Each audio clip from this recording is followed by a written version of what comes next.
మావి గారు ప్లీజ్ ముందు మీరు కంగారు పడకండి.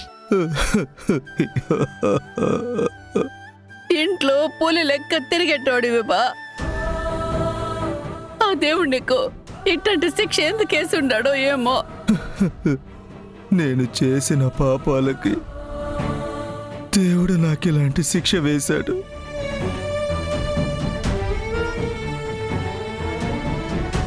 మీరు తప్పులు చేశారు కానీ పాపాలు చేయలేదు బాబాయ్.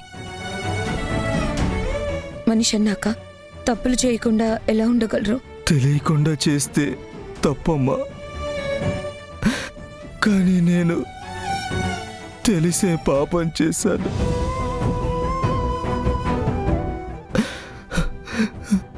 ఆ దేవుడు నన్ను ఇలాంటి పరిస్థితుల్లో ఉంచే బదులు ఆ యాక్సిడెంట్లో నన్ను చంపేసినా బాగుండేది. బాబాయ్ మావి గారు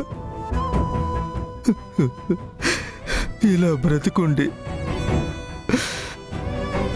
మీ అందరితో సేవలు చేయించుకుంటూ మిమ్మల్ని ఇబ్బంది పెట్టడం కంటే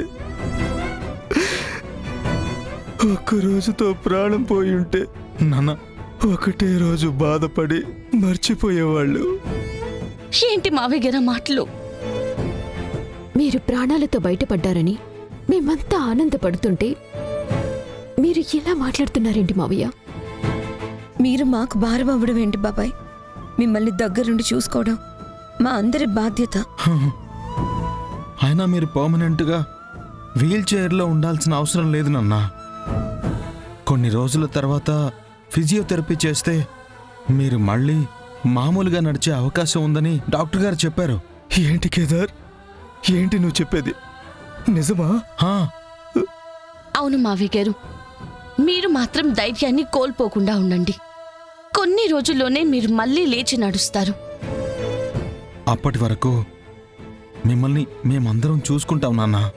మీరు దేని గురించి ఆలోచించకండి. మేమందరం అంటే నేను, అమ్మ, అక్క, నిషి మాత్రమే. బయట వాళ్ళకెందుకు శ్రమ? మేం మిమ్మల్ని చూసుకుంటాం. ఎందుకంటే కొడుగ్గా కోడలుగా అది మా బాధ్యత కదా. అవును మావయ్య, అయినా సొంత మనుషులు ఇంతమంది ఉండగా మీరు బయటి వాళ్ళ మీద ఆధారపడాల్సిన అవసరం ఏముంది చెప్పండి? మేం బయట వాళ్ళమా? మేం బయట వాళ్ళం ఎప్పుడయ్యాం నిషి నీకు? సొంత మనుషులు ఎప్పుడయ్యారో చెప్పు.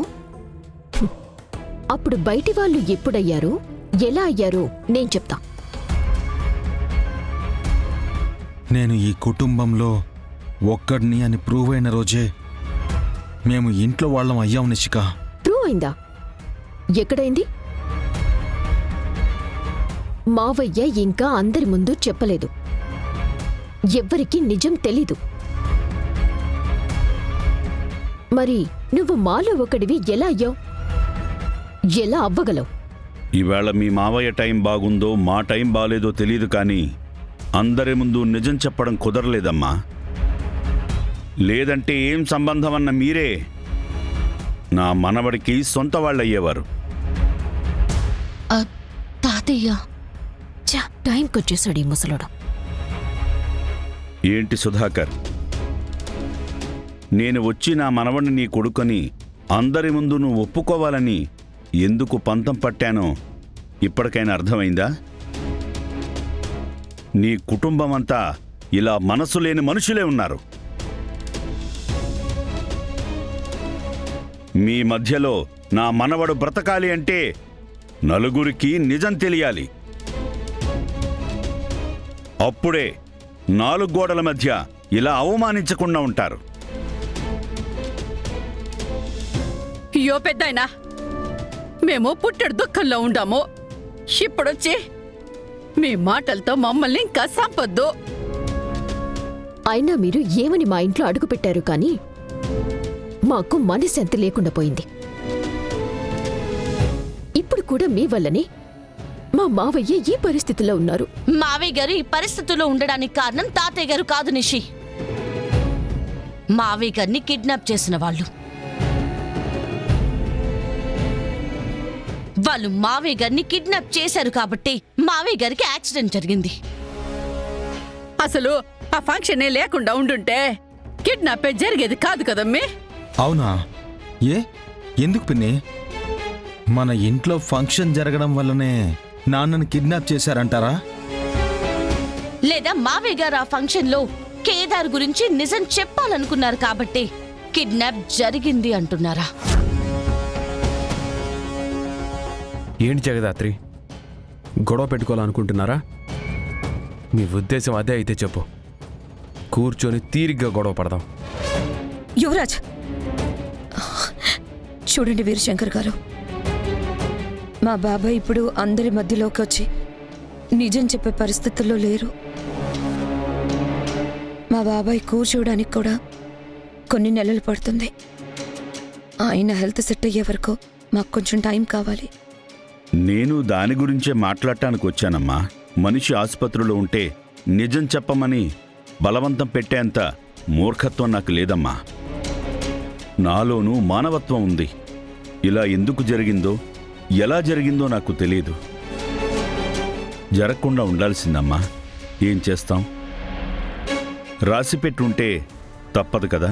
అందుకే సుధాకర్ కోలుకున్న తర్వాత అందరినీ పిలిచి నిజం చెప్పమని, అప్పటి వరకు నిజం చెప్పాల్సిన అవసరం లేదని చెప్పటానికే వచ్చానమ్మా.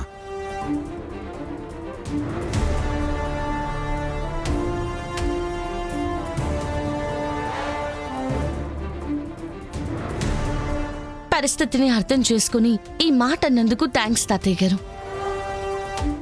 మావయ్య గారికి నయ్యమయ్యే వరకు ఇదంతా ఆపమని మిమ్మల్ని ఎలా ఒప్పించాలా అని భయపడుతున్నాం. అవును తాతయ్య, నాన్న అందరి ముందు నిజం చెప్పడం కంటే ఆయన కోలుకోవడమే నాకు కావాలి. చూసావమ్మా నిషిక, అది నా మనవడు మనవరాలు అంటే. మీ కష్టానికి వాళ్ళు కన్నీళ్లు పెట్టుకుంటున్నారు.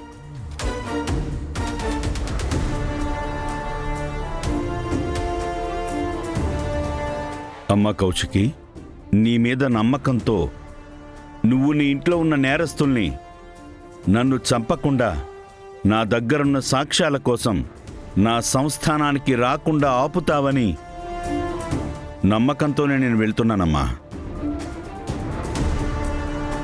ఆదిత్యపురంలోకి మీ తమ్ముడు, మీ బాబాయ్ ఎవరు అడుగు పెట్టినా ఈ సాక్ష్యాలు ప్రతి మీడియా ఛానల్కి వెళ్ళిపోతాయమ్మా. ఇది ప్రాణభయంతో చెప్పడం లేదు. నా మనవడికి అన్యాయం జరగకూడదని చెప్తున్నాను. నేను మీకు మాటిస్తున్నాను వీరశంకర్ గారు, మా వాళ్ళు సాక్ష్యాల కోసం మీ దగ్గరకు రారు, మిమ్మల్ని ఇబ్బంది పెట్టరు.